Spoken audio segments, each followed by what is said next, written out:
네, 대림절 두 번째 주 아침입니다.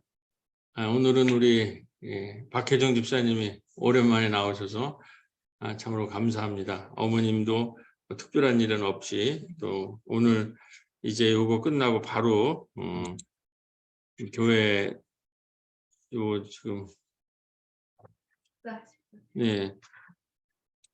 돌봐주러 가신다고 하니까 어머님이 빨리 낫기를 바라면서 오늘 말씀을 출발하도록 하겠습니다. 제가 잠깐만요. 화면이 지금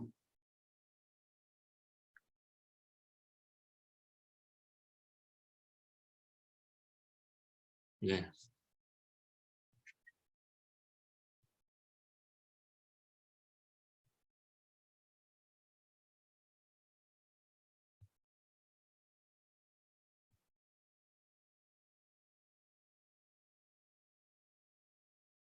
네.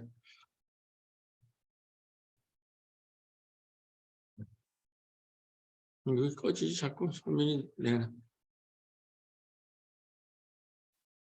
그냥 제 얼굴 안 나오셔도 그냥 지금 뭐가 문제가 있는 것 같아요. 네, 말씀으로 들으시기 바랍니다. 현장에서. 오늘 이제 로마서 마지막 장 16장으로 이제 가는데요.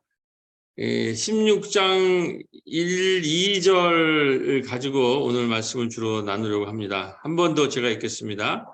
내가 갱그레아 교회의 일꾼으로 있는 우리 자매 베베를 너희에게 천구하노니 너희가 주 안에서 성도들의 합당한 절로 그를 영접하고 무엇이든지 그에게 소용되는 바를 도와줄지니 이는 그가 여러 사람과 나의 보호자가 되었음이니라.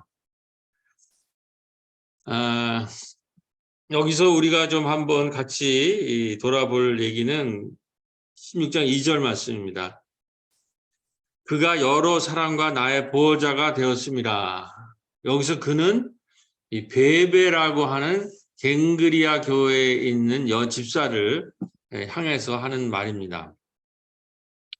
제가 그 베베라고 하는 이 여성은 로마서 16장 2절에 딱 한 번 나와요. 한 절에 딱 나오는 이 인물이에요.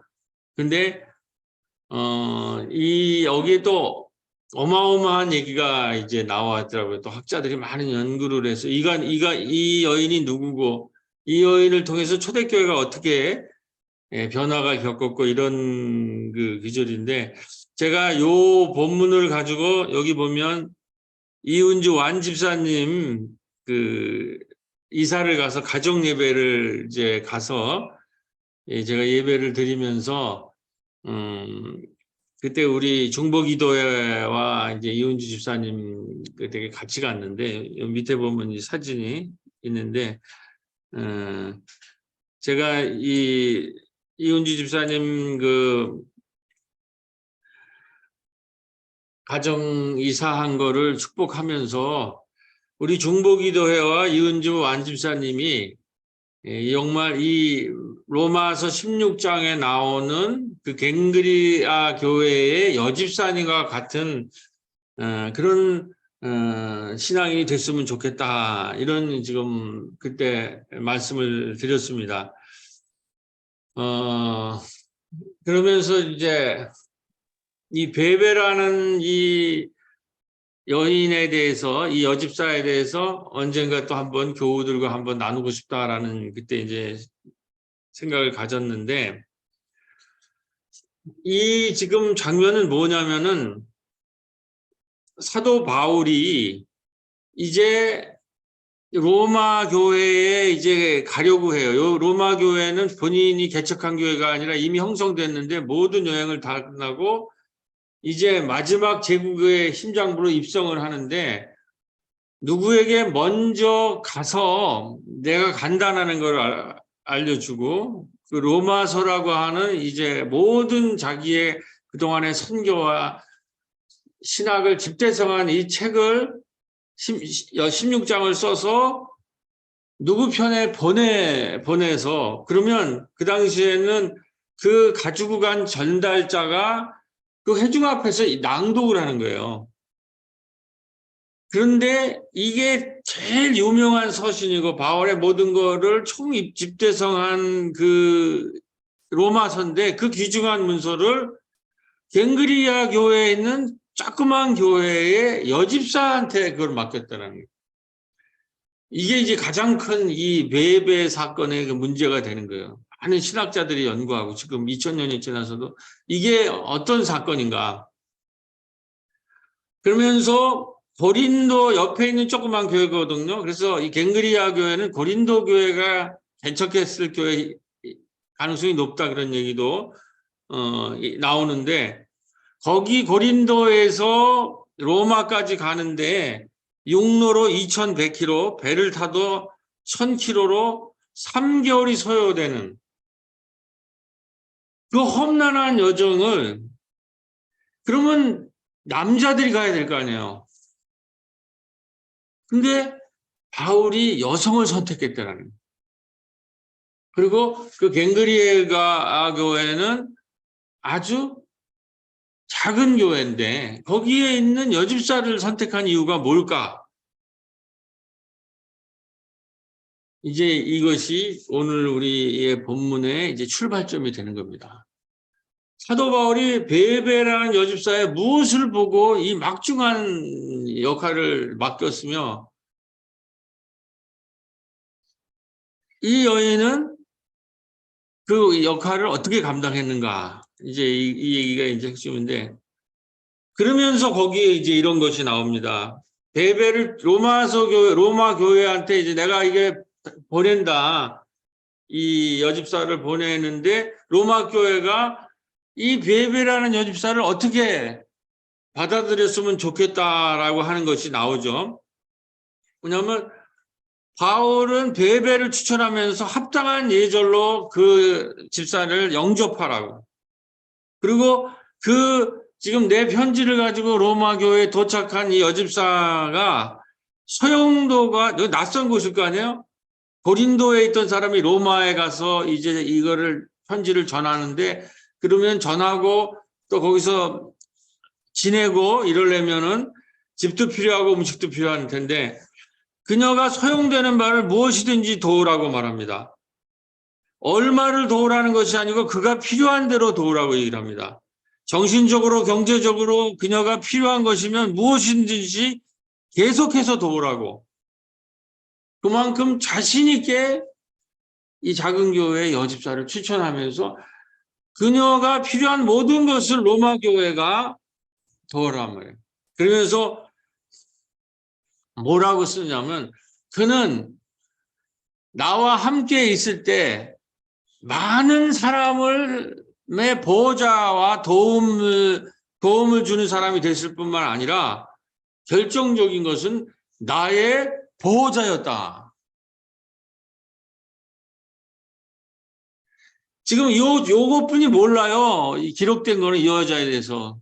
그러니까 보호자라는 말이 이게 여성의 집사인데 많은 사람을 도왔다라는 건 우리가 이해가 되는데 바울이라는 사도의 보호자라는 얘기를 해요. 자, 그러면 초대교회에서의 여성으로서 참 귀한 지도력을 갖고 있는 분이 떠오르는 분들이 있죠. 빌립보 교회를 개척한 루디아. 그분은 자색 옥감 장소로서 누아디라에서 큰 상인이었, 큰 어떤 부유한 상인이었다라는 것이 이제 연구의 결과인데 그분은 뭐예요? 바울과 선교사들을 위해서 자기의 집을 내놓은 사람, 여장부 아니에요, 나름. 그 다음에 여기 인사의 로마 교회에 아마 베베도 만났을 이 인사말에 요 다음에 브루스길라와 아굴라 부부 있죠. 거기서 브루스길라가 여성이거든요.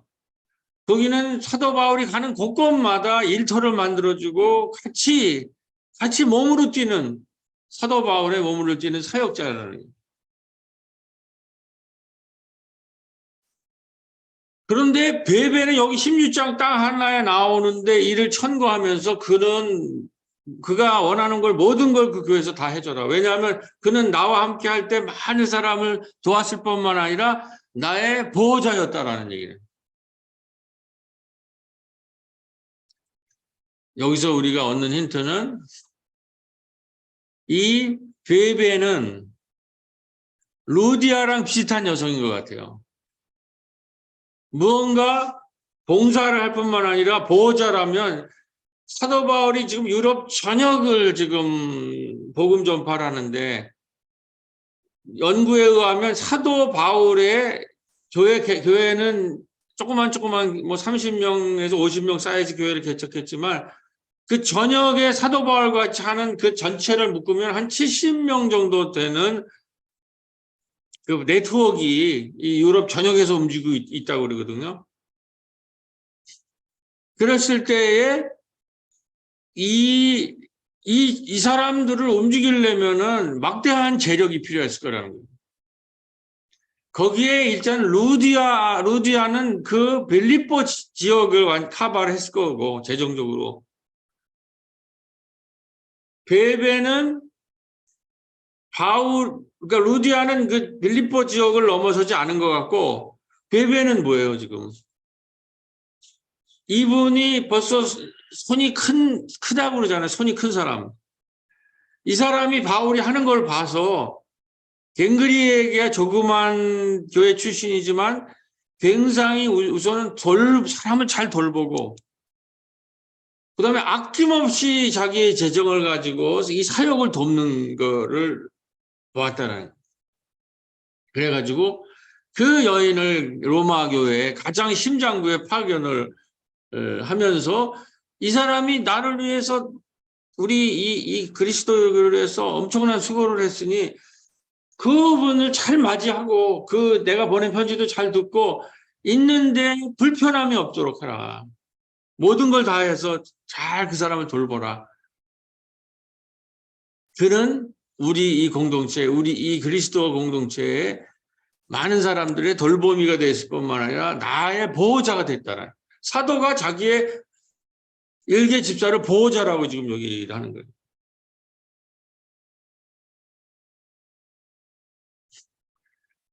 그리고 여기 이야기 베베라고 하는 이 책을 읽어보니까 이분이 학자면서도 이제 소설가인데 거기 맨 뒤편에 제가 어디서 듣지 못한 아주 귀한 그 정보를 하나 이분이 거기다가 이 사람은 소설가니까 상상력을 마음껏 펼칠 수 있잖아요. 사도 바울이 로마서를 보낸 목적은 베베를 통해서 로마서에 보내가지고 로마 교인들에 전하면서 제국의 심장부에 있는 교회니까 그 로마 교회인들이 후원하는 거를 가지고 자기의 선교의 마지막 목표인 서쪽 끝이라고 하는 스페인 로마 교회 후원을 받아가지고 스페인으로 가려는 그래서 15장에 나오죠. 내가 여기 이 지역에서는 다 끝까지 전했는데 내 마지막 목표는 스페인에 전도하는 것이다. 그걸 편지에 쓴단 말이죠. 그거를 이 베베라는 거를 가지고 쓴 이제 여성이에요. 여성 작가가 무슨 상상을 하냐면 이 바울이 베베를 로마에서의 교회에서 자기의 이 복음의 모든 것을 다 요약해서 16장으로 전했을 뿐만 아니라 후원을 받아가지고 이 편지의 목적은 스페인으로 가려고 했는데 아마 그 스페인에 먼저 베베가 가서 이게 뚫는 거죠. 통역도 하고 뭐 이런 사람을 해가지고 먼저 이제 그쪽을 정탐을 하고 로마에 먼저 갔을 때 바울이 뒤에 도착하고 그 다음에 다시 베베가 스페인에 먼저 가서 거기에 스페인의 흐름을 잡아놓으면 사도 바울이 그 뒤따라갔을 그랬을 가능성이 높다 이런 상상력이 나오는 거예요. 그러면서 23명인가 이렇게 되는 로마에 있는 모든 아는 교회들에 대해서 각자에 대한 다 인사가 그래서 당시의 교회가 지금 어떤 상황인가의 기록이 그 교회 구성원이 다 나오는 거예요. 여기 16장이. 근데 제 앞에 베베라는 이 사람이 나오는 거예요. 여기서 오늘 우리 교회에 이제 신년에 이제 우리 정책재직회 때 얘기하는 것이 돌봄과 생명이 풍성한 마을과 교회라는 말씀을 했는데 그 주제와 연결이 돼서 오늘 우리 교회 신년의 주제 해설과 함께 이 오늘 말씀을 드리려고 하는 겁니다. 베베라는 여인은 갱그리아라는 작은 교회 여집사였는데 그 여인은 열린 눈과 열린 마음을 가지고 있는 여집사였던 것 같아요. 베베는 눈을 열고 도와줘야 할 사람들이 누구를 찾았고 마음을 열고 섬겨야 할 사람이 누구인지를 찾았습니다. 그래서 주변 사람을 도왔을 뿐만 아니라 사도가 하는 바울이 하는 것에 결정적인 그 길을 뚫는 그런 조그만 교회 여집사인데 그런 인물로까지 커서 오늘 2000년이 지난 우리 새롬교회 강단에서 이 여인이 소개가 되는 거예요. 그러니까 물론 이건 우리가 상상을 하는 거예요. 루디아보다도 더 섬김을 잘했고 더 홍이 클 수도 있다는 거예요. 이 지역교회도 잘 보살폈을 뿐만 아니라 작은 교회, 지역교회에 머물러 있을 사람이 아니라는 거죠. 이 사람은 로마 교회에 파송이 되고 물론 기록으로는 안 남아있지만은 아마 스페인에도 바울과 같이 동역하러 들어가지 않았는가 이럴 정도로. 그리고 이 전체를 봐서 우리가 볼 수 있는, 느낄 수 있는 핵심은 초대교회의 리더의 선정 기준의 핵심이 바로 돌봄의 은사가 있다는 거예요. 여기 지금 루디아나 초대교회의 아주 최고의 여성들, 루디아, 그 다음에 브루스킬라, 아굴라, 베베 전부 돌보는 사람들이에요. 마음이 열려가지고 자기 주변에 어떤 어려운 사람이 있는가, 어떤 힘든 사람들이 있는가 이런 사람들을 섬겨야 될 것이 무엇인지를 잘 바라보고 그걸 찾아내고 그걸 섬겨서 공동체를 세우는 능력이 있는 사람들. 그러니까 우리의 지금 신년의 주제가 돌봄과 생명이 풍성한 지금 재난을 거쳐서 돌보지 못하는 사람들이 어마어마하게 지금 있어서 사회적 문제가 있는데 우리 마을부터 돌봄이 풍성하고 생명이 풍성한 이런 마을로 만들자라고 했을 때에 그 모델이 어디서 나와야 되느냐. 그것이 바로 베베나 브루스길라, 아굴라, 루디아 이 사람들이 다 돌봄의 여성들이었고 초대교회는 이 여인들의 이 활동을 전부 기록해서 오늘 우리가 그걸 읽고 있는 2000년 지나서도 그래서 이 말씀을 설교하지 않을 수뿐이 없는 이제 이런 의미로 우리가 이 코로나 이후에 지금 이루어지는 여러 상황을 보면 코로나라고 하는 것에서 그 이후에 일상을 지탱해 주는 것의 근간이나 뼈대는 돌봄이에요. 그래서 지금 코로나 이후에 참 지금 이 사회가 어디로 갈 것인가 하는 최전선에 있는 논문들을 보면 코로나 이후에 우리도 그걸 많이 공부했잖아요. 코로나 이후에 출구가 뭐냐. 제가 그전에는 마을 목회라는 거 가지고 많이 말씀드렸죠. 이걸 가지고 뭐 장신대 가서도 얘기하고 많이 제가 다니면서도 발표도 했습니다. 그럼 마을 목회가 구체적으로 뭐냐 하고 우리가 코로나 이후에 우리의 나갈 길로 할 때 전 세계적으로나 국내에서나 많은 사람들이 뜻 있는 사람이 얘기하는 것은 두 가지를 얘기합니다. 공유지를 확보해야 된다. 지역사회에서 전부 사적으로 된다는 거예요. 모든 것이 사유화되는 거예요. 각자 도생화된다는 거예요. 그래서 함께 살 수 있는 공유지가 없어요. 우리 사회는 전부 사적으로 해서. 그게 다음에 창세기 있다 다음에 얘기하겠지만 그게 바로 에덴 동산에서의 선악과를 다 먹은 사건이에요.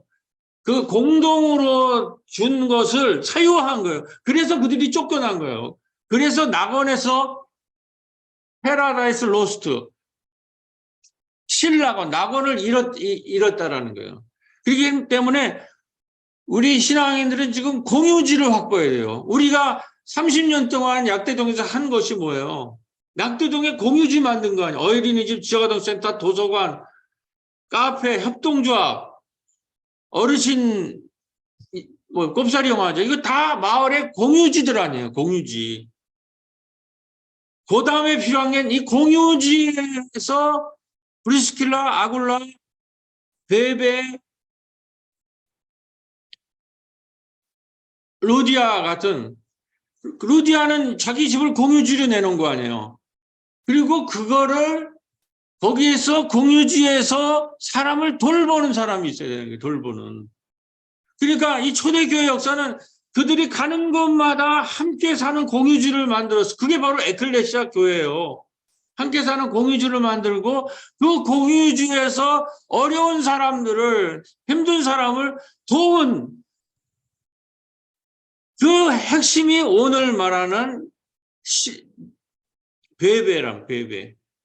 그는 자기의 갱그리아에서 돌보하지 않아 그거를 사도 바울이 눈여겨봐서 그 여인을 로마까지 진출했고 그 여자와 함께 그 여집사와 함께 서바나 필리핀이 아니야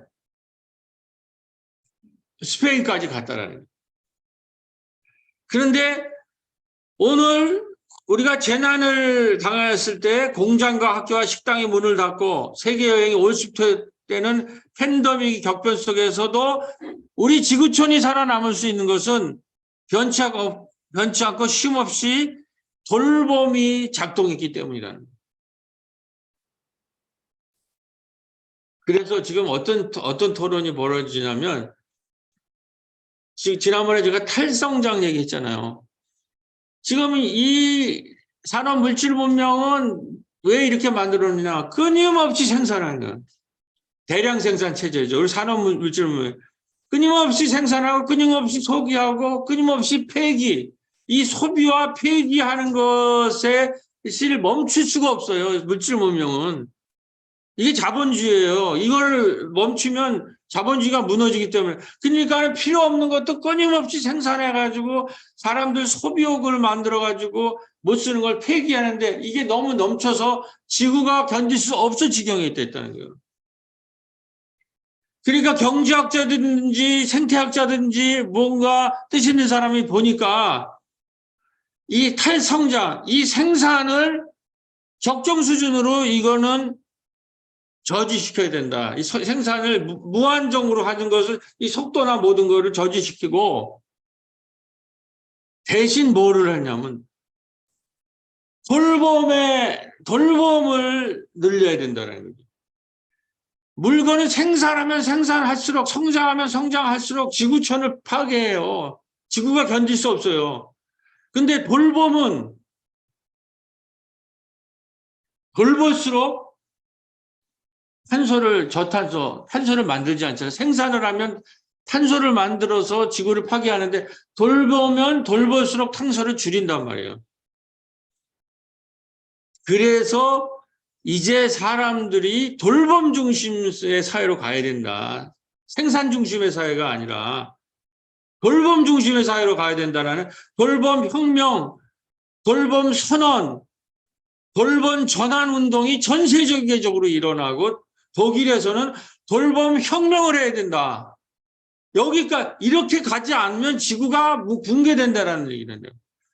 그러면 이 돌봄을 하는데 이걸 가장 잘할 수 있는 곳이 어디냐? 초대교회의 이 모델이 베베, 갱그리아 교회 베베, 로디아, 브루스킬라, 아굴라 이게 조그만 교회에서 그것이 그 사람 그 돌봄의 능력이 에클레시아를 만들었다는 얘기예요. 신학 쪽에서는 바로 이런 얘기들이 지금 되고 있는 줄로 믿습니다. 그래서 우리 지난주에 말씀한 거죠. 정책 재직의 돌봄과 생명이 풍성한 교회 마을이 되어야 된다는. 그래서 지금 말한 지금 이 돌봄 사회 대전환이라는 이제 이런 그 캐치프레이즈가 나오는 거예요. 그다음에 돌봄 선언 이런 게 나와요. 이게 지금 이제 막 책으로 나오고 전 세계적으로 이 얘기들이 지금 되고 있는 거예요. 최전선에서 이 지구촌 붕괴가 무너지면 이걸 최전선에 있는 사람이 누구냐. 그것이 많은 경제학자나 사회복지학자들은 그게 돌봄 노동자라는 거예요. 지금 우리 지구촌의 최전선에 있는 사람들이 돌봄, 이 전선이 무너지면 우리 다 붕괴된다는 거예요. 그러면서 기후위기에 대처하기 위해서라도 탄소를 배출하는 산업 생산 노동보다는 돌봄과 관계 노동이 더욱 중요하게 여겨져야 하고 이를 위해서 시간과 임금을 재편하는 돌봄 생태시대를 열어야 지구촌이 지속 가능하다는 거예요. 이거는 뭐냐면 돌봄이 이렇게 팬데믹을 거치고 나가 보니까 무슨 지금 얘기를 하냐면 팬데믹을 거치고 나니까 사람들이 뭐를 깨달았냐면은 돌봄이 가장 중요하다는 거예요. 지구촌을 살리려면 뭐 대기업이 얼마나 뭐 많은 기계를 가지고 많은 생산을 했냐라는 건 도움이 안 된다는 거예요. 지구를 살리는데. 그건 어느 정도 하고 막아야 될 수준이고 정작 지구를 지금 살리는 거는 돌봄 노동인데 문제는 돌봄 노동을 우리가 이 지구촌이 왜 이렇게 되면 돌보는 거 그러니까 공동체에서 베베나 브루스킬라 아굴라나 로디아 같은 사람들을 우리 교회에서는 그들을 리더십으로 인정해주고 존중해주고 귀하게 여겼는데 산업물질 노동 시대에는 이 돌봄 노동 그걸 천하게 봤다는 거예요. 가장 천하고 천한 걸로 봤어요. 그래서 돌봄 노동을 어떻게 취급했어요? 산업 노동자에 비해서. 소뚜껑이나 운전하는 여자들이 하는 일 아니면 누구한테 맡깁니까? 여자들도 지금 다 산업노동으로 가니까 이주 노동들한테 다 맡기는 거 아니에요. 그리고 그 사회복지라는 것도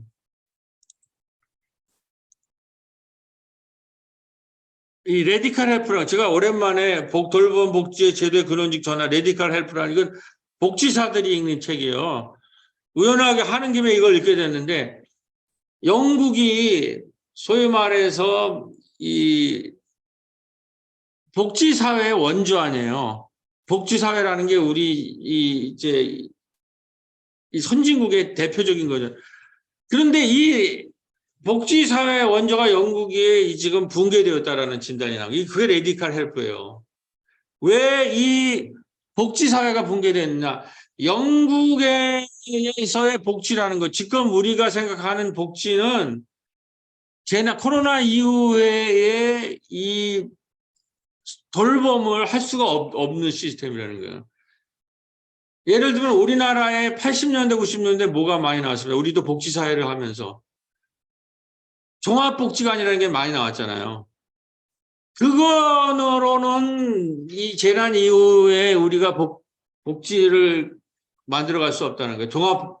영국이 그러면 뭐 종합복지관이라든지 복지국가라는 개념은 뭐냐? 그 개념의 원조가 복지를 대량 생산한 거예요. 그러니까 이 산업물질 문명의 핵심 대량 생산을 하려면 뭘 합니까? 컨베이어 시스템에 의해서 돌리잖아요. 물건 생산해서 컨베이어 시스템에서 대량 생산하죠. 복지도 그 대량 생산이 이 지구촌 파괴의 핵심인데 복지도 그런 대량 생산적 방식으로 복지를 했다는 거예요.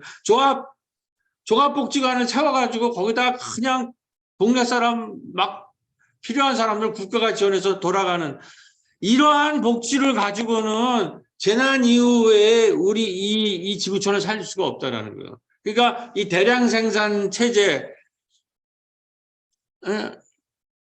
종합복지관 시대 이거를 넘어선 마을 단위의 돌봄, 마을 단위의 정말 갱그리아 교회 같이 그 구체적으로 한 사람 한 사람을 돌보는 이런 새로운 돌봄이 필요하다라는 거예요.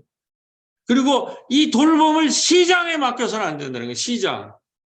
이 복지제도도 전부 시장의 논리로 돌아가니까 상품이 된다는 거예요, 사람들이. 이거를 넘어서야 된다는 거예요. 시장을 넘어서서 대량 생산적인 그런 체제를 넘어서서 정말 구체적으로 지역사회를 돌보고 마을을 돌보는 이거를 어디서 하느냐.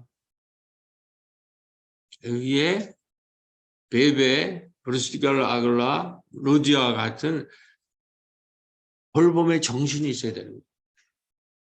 그걸 가장 잘 드러내는 것이 초대교회 에클레시아고 그것이 바로 기독교 공동체라는 거예요. 그렇기 때문에 우리 교회가 이제 그거를 해야 된다는 거예요. 우리가 30년 동안 공유지와 돌봄을 했는데 이걸 좀 더 구체화될 때가 있는데 우리만이 아니라 제가 해보니까 여기 보세요. 제가 이 돌봄사회 대전환, 돌봄선언 이렇게 막 터져 나오는 거예요. 그리고 이제 마무리 하나만 하고 이제 마무리 들어가겠습니다. 제가 장신대 왔다가 이제 부산 장신대 황우열 교수님이 요청을 해가지고 제가 거기 또 이제 이 마을교회에 대해서 이제 강의를 하는데 이러한 돌봄에 대해서 사례를 제가 제시해야 되잖아요. 뭐 이론만 갖고 안 해서. 그래서 사례를 해서 돌봄이랑 그래가지고 이렇게 찾아봤는데 거기에 교회 오빠는 가고 신중년이 뜬다라는 기사가 있더라고요. 아이고 뉴스에. 내 검색어에서 이렇게 해서 이름이 재밌어가지고 한번 들어갔어요. 아니 들어갔는데 요 그림은 제가 참고하라고 내가 만든 그리고 요게 그 표지거든요. 그리고 여러분 찾아보시면 읽어보는데 중간에 두 교회 사례를 나와요. 신중년을 지금 이게 취재한 건가 봐요. 근데 두 교회 사례가 나오는데 우리 교회 얘기가 나왔더라고요. 이만큼의 기사가. 그러니까 꽤 분량이 많이. 근데 이 사람이 저한테 취재한지를 않았거든. 그러니까 우리가 올린 뭐 페이스북 이런 걸 보고 나한테 얘기도 하고 자기가 이렇게 해서 기사를 낸 거예요. 그래서 내가 이제 이걸 가지고 이제 우리 좋은 사례라서 우리 마을에 대한 얘기도 해서 이걸 사례로 이제 우리 부산 장신대하고 다음 주에 또 옵니다. 우리 장신대 친구들이.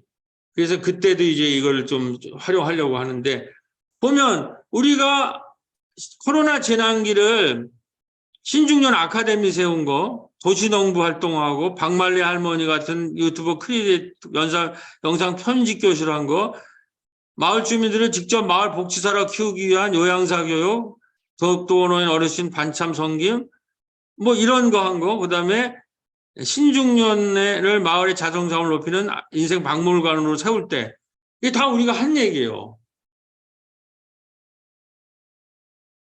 이 사람 나한테도 안 하고 자기가 모아가지고 이렇게 신문을 내더라고. 그러니까 하나님이 응원을 하시는 거예요. 너희들이 바른 방향으로 가니까 열심히 해봐라. 자, 요 결론입니다. 이건 이제 우리 사례고, 이 돌봄 사회가 오고, 탈성장 돌봄 사회가 이제 오는데, 여기에 관한 정말 교인들이 가슴 뜨거운, 우선 내가 그걸 보고 가슴 뜨거워지는, 나도 방향을 지금 뭐 매일 찾고 있는데, 뭔가 내 마음에 막 뜨거움이 올라오는 그거를 이제 설교를 해야 되니까 이제 일주일 내내 찾는 거 아니에요? 도서관도 가보고, 그게 금요일에 걸린 거예요, 이게 금요일에. 제가 그 창작가 비평의 그 우리 백낙천 선생을 좋아했고, 제가 이제 영문학을 했기 때문에 그분이 영문학 교수거든요.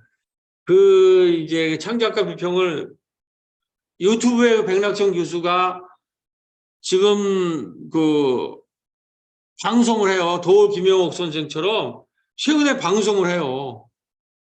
그러니까 이제 열심히 듣는데, 그래서 오랜만에 이제 창작과 비평에 대해서 있는데, 지금 이제 코로나 이후의 사회에 대해서 보니까는 창작적으로 그 전망이 있더라고요. 대선 이후 촛불에 갈 길.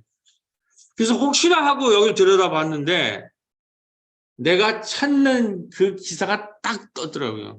그 제목이 뭐냐면, 이분의 기사예요, 이분.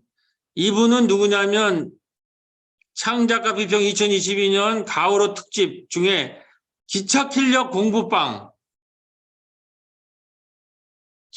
집사님 인천에 있는 기차킬력 공부방 혹시 알아?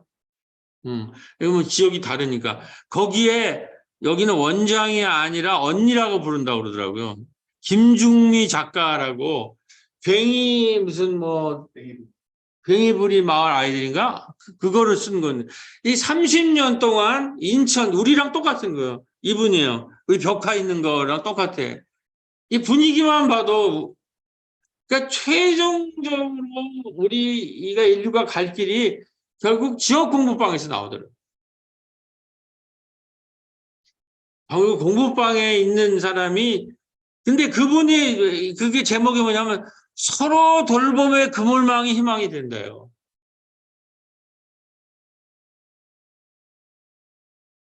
지금 이 코로나를 뚝 뚫고 이 죽어가는 모든 사람들한테 돌봄을 풍요롭게 하고 생명을 풍요롭게 하는, 우리도 그 주제를 잡았는데, 이것에 대해서 이 인류의 구원, 한국 사회의 구원, 마을의 구원이 어디서 오느냐.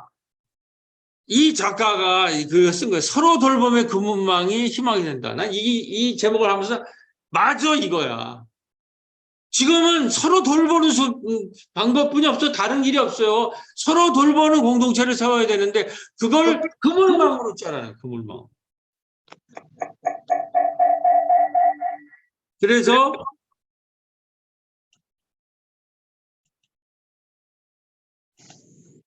이분이 마지막 부분을 다 같이 읽고 제가 여기 파란 건 읽고 여러분이 읽고 마치겠습니다. 서로 돌봄의 그물망이 된다. 2022년 우리 공동체의 세 식구가 진강상 공동체, 돌봄 책방 등과 공부방 아이들을 매개로 연결되어 있다. 농촌에서는 기후위기에 대한 체감이 도시보다 크고 구체적이기에 앞으로 그 연결망을 통해 함께 고민하고 대안을 마련해 갈 생각이다. 교회 여러분들 한번 같이 읽어주세요. 마을공동체 서로 돌봄이었다. 바로 전날 갔던 부산동 도서관 마을도 도서관 1층 의료협동조합은 여성들을 위한 병원이 되어 있었고 마을 주민들을 위한 다양한 공간들이 몇 년 전보다 늘어나 있었다. 지금 우리가 해야 할 일은 서로가 서로를 살리는 연결망들이 끊어지지 않도록 더 단단히 잇고 뻗어가는 일이다. 아멘. 잠깐 기도합니다. 주님, 우리 오늘 말씀을 통해서 갱그리가 교회 베베 집사님이 어떻게 그 교회를 돌보고 또 사도 바울의 보호자가 됐는지를 함께 기억하고 초도교회 여성들 루디아와 그리고 브루스길라 여성들이 어떻게 돌봄을 통해서 그 지역사회를 구원했는지 이야기를 함께 들으며 특별히 기차필렵 공부방 김중미 작가님을 통해서 서로 돌봄의 그물망만이 우리를 구원하고 우리의 희망이 된다는 이 말씀을 읽으며 우리의 가슴이 뜨겁습니다. 주님, 이 뜨거운 마음을 저희들이 잊지 않고 이 각자 도생에 혼자 살기에 열중하는 우리들에게 성령의 뜨거운 불을 일으켜 주셔서 우리 약대동 마을이 생명이 풍성하고 돌봄이 풍성하는 하나님 나라가 될 수 있도록 2023년 새로운 교회를 축복해 주시고 저희의 공동의회를 이끌어 주옵소서. 예수님의 이름으로 기도드렸습니다. 아멘.